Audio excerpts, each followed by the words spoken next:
আৰু গাইজ আজি গৈ আছোঁ অভয়াপুৰীলৈ আৰু অভয়াপুৰীত আজি কোনো টচ নকৰোঁ, ডাইৰেক্ট বাইক লৈ যাম কাৰণ কাৰ ফুলিলে মই কাৰ লৈ যাব নোৱাৰোঁ, মানে নোৱাৰোঁ। মুঠতে মই আজি বাইক লৈ যাম আৰু অভয়াপুৰীত তেতিয়া গৈ আছোঁ। অভয়াপুৰী গণেশ মন্দিৰত যাম, গণেশ পূজা দেখুৱাম। আৰু অভয়াপুৰীত একচুৱেলি মোৰ ডিউটি আছে, মোৰ অফিচিয়েল পাৰপাছত যাম, তো ডিউটিও কৰিম আৰু সময় মিলাই গণেশ মন্দিৰত গৈ আপোনালোকৰ কাৰণে অকণমান দেখুৱাম গণেশ মন্দিৰৰ পৰিৱেশটো। তেনেহ'লে ওপৰত মোৰ সৈতে অভয়াপুৰী গণেশ মন্দিৰলৈ য'ত চলি আছে বিশেষ গণেশ পূজা।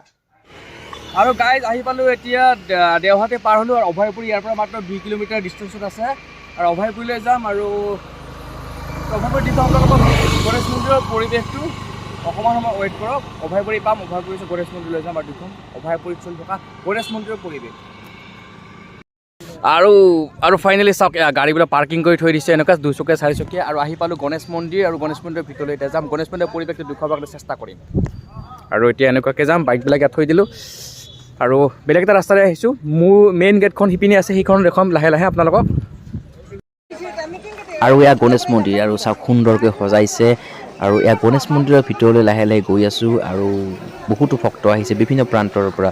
আৰু ইয়াতে অহা 30 জানুৱাৰীলৈকে চলিব এই বিশেষ গণেশ পূজা আৰু সুন্দৰ এটা পৰিৱেশ। আৰু বিশেষকৈ আমি দিনৰ ভাগত আহিছোঁ, ৰাতিৰ ভাগত বা সন্ধিয়াৰ ভাগত আচলতে ইয়াতে খুবেই এটা সুন্দৰ পৰিৱেশ বিৰাজ কৰে আৰু বিভিন্ন ধৰণৰ ৰংগী বিৰংগী লাইটবোৰ জ্বলি উঠে গেটত। সমান্তৰালকৈ ইয়াতে বহুতো ভক্ত আহে আৰু সুন্দৰ এটা পৰিৱেশ মুঠতে এই বিশেষ গণেশ মন্দিৰত। আৰু ইয়াত চাওক ভক্তসকলে এতিয়া কৰি আছে পূজা আৰু মই পূজা কৰিলোঁ আৰু ভাল লগা এটা পৰিৱেশ মুঠতে। আৰু প্ৰতিটো বছৰে এনেদৰেই অভয়াপুৰীৰ থকা এই বিশেষ গণেশ মন্দিৰত গণেশ পূজা হয় আৰু এই বছৰো কেইবাদিনো কাৰ্যসূচীৰে গণেশ পূজা হৈ আছে আৰু আহিছোঁ আৰু ইয়াতে সুন্দৰকৈ পূজা কৰিছোঁ। ভাল লাগিছে পৰিৱেশটো আৰু খুব সুন্দৰ পৰিৱেশ। অহা 30 তাৰিখলৈ চলিব। আপোনালোকে যদি আহিম বুলি ভাবিছে আহিব পাৰে এই গণেশ মন্দিৰত গণেশ পূজা চাবৰ বাবে। সমান্তৰালকৈ ইয়াতে বিবাহো হৈ আছে। ইয়াত দেখি আছে দৰা কইনা, অৱশ্যে ক'ৰ দৰা কইনা সেয়া নাজানো, কিন্তু বিয়া হৈ আছে আৰু ভাল লগা এটা পৰিৱেশ মুঠতে। কাৰণ কিয় ভগৱানৰ আশীষ লৈ পেলাই মন্দিৰত বিবাহ হৈছে, তাতকৈ আৰু পুণ্যৰ কাম কিবা আছেনে। আৰু ইয়াতে আহিছে বহুত দূৰ দূৰণিৰ পৰা ভক্ত, আচলতে বহুত দূৰ দূৰণিৰ পৰা ভক্তসকল আহে। তেতিয়াই গণেশ পূজা বুলি মানুহে জানে বা গম পায়। ইয়াত কেইবাদিনো যিহেতুকে পূজা হয়, গতিকে বহুত বিভিন্ন প্ৰান্তৰ পৰা ইয়াতে ভক্তসকল আহে আৰু সমান্তৰালকৈ ইয়াত আহি পেলাই পূজা পাঠ আগবঢ়াই আৰাধনা কৰে। আৰু ইয়াতে ভাল লগা এটা পৰিৱেশ মুঠতে, যিটো পৰিৱেশ আপুনি আহিলে আপুনি নিজেই খুব ভাল লাগিব আপোনাৰ মনটো। আৰু পবিত্ৰ পবিত্ৰ এটা ঠাই এই বিশেষ গণেশ মন্দিৰৰ চৌহদ।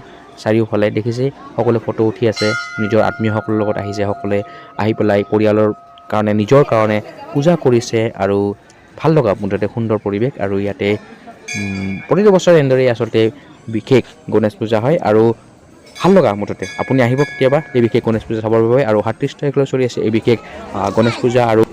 আৰু এতিয়া মানে ইয়াতে আচলতে সদায় প্ৰতিদিনে এনেদৰে অন্ন দিয়া হয়, অৰ্থাৎ ভাত খাবলৈ দিয়া হয়। আৰু এয়া সম্পূৰ্ণ বিনামূলীয়া, কোনো আপুনি এটকা দিব নালাগে।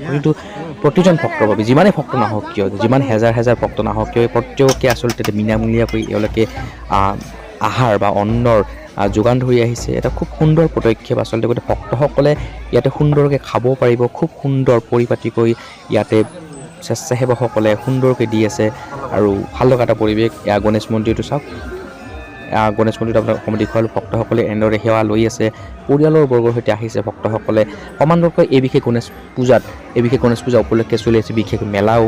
আৰু দিনৰ ভাগৰ পৰিৱেশ, যিহেতুকে দিনৰ ভাগত ভক্তসকল অকণমান সীমিত, কিন্তু যিমানেই মানে এন্ধাৰ নামি মানে ভক্তসকল আহিবলৈ ধৰে, ইয়াত মেলা চাবলৈ আহে, যিহেতুকে নাগৰদলাও আহিছে, গতিকে সুন্দৰ এটা পৰিৱেশ ইয়াতে হয়। আৰু বহুত হেজাৰ হেজাৰ ভক্ত ইয়াতে আহে। আৰু 30 তাৰিখত চলিব এই বিশেষ মেলা। আৰু ইয়াত বিভিন্ন বিপণী আহিছে আৰু বিপণীসমূহত আচলতে সকলোৱে নিজৰ প্ৰয়োজনীয় সামগ্ৰীসমূহ কিনিছে। ইয়াতে ফুলৰ পৰা আদি কৰি আপোনাৰ ঘৰত ব্যৱহাৰ কৰা সকলো বস্তু পাব। আৰু লগতে সমান্তৰালকৈ আহিছে বিশেষ যাদু। আপুনি যাদু শিকিব পাৰিব, ইয়াৰ পৰা যাদু ক্ৰয় কৰিব পাৰিব।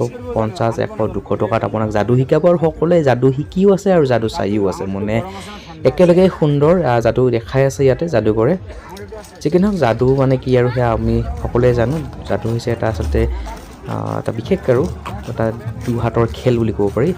আৰু এইখন বিশেষ গেট আৰু ৰাতি হ'লেই লাইটবোৰ জ্বলিব যেতিয়া তেতিয়া আকৌ বেছি ভাল লাগিব আৰু সুন্দৰকৈ ইয়াতে দেখিছে বাঁহেৰে নিৰ্মিত কিছুমান প্ৰয়োজনীয় সামগ্ৰী আৰু ইয়াৰ পৰা ময়ো ঘৰৰ বাবে ল'লোঁ যিহেতুকে আচলতে এইটো সজাবৰ বাবে ৰাখিছোঁ জাকৈ খালৈ আৰু মুঠতে লৈছোঁ আৰু এনেকৈ কিবা এটা চিন স্বৰূপে লৈছোঁ ইয়াতে আৰু চিন হিচাপে ৰাখি থৈ দিম ঘৰত যিহেতুকে মই এনেকুৱা বস্তুবোৰ ভাল পাওঁ আৰু ইয়াতে ভালকৈ সুন্দৰ কেইবাটাও ইয়াতে বাঁহেৰে নিৰ্মিত সকলো সা সঁজুলি ইয়াতে আছে ঘৰত ব্যৱহাৰ কৰাৰ সম্বন্ধতে আহিছে নাগৰদলা আৰু সন্ধিয়াৰ ভাগত এই নাগৰদলাতে উঠিব সৰুৰ পৰা ডাঙৰলৈকে সকলোৱে আৰু খুব এটা সুন্দৰ পৰিৱেশ ক'ব গ'লে চলিব অহা 30 তাৰিখলৈকে এই বিশেষ মেলা আপুনিও আহিব গণেশ মন্দিৰলৈ গণেশ পূজা চাবৰ বাবে আৰু এই বিশেষ মেলাত নিজকে বিলীন কৰিবৰ বাবে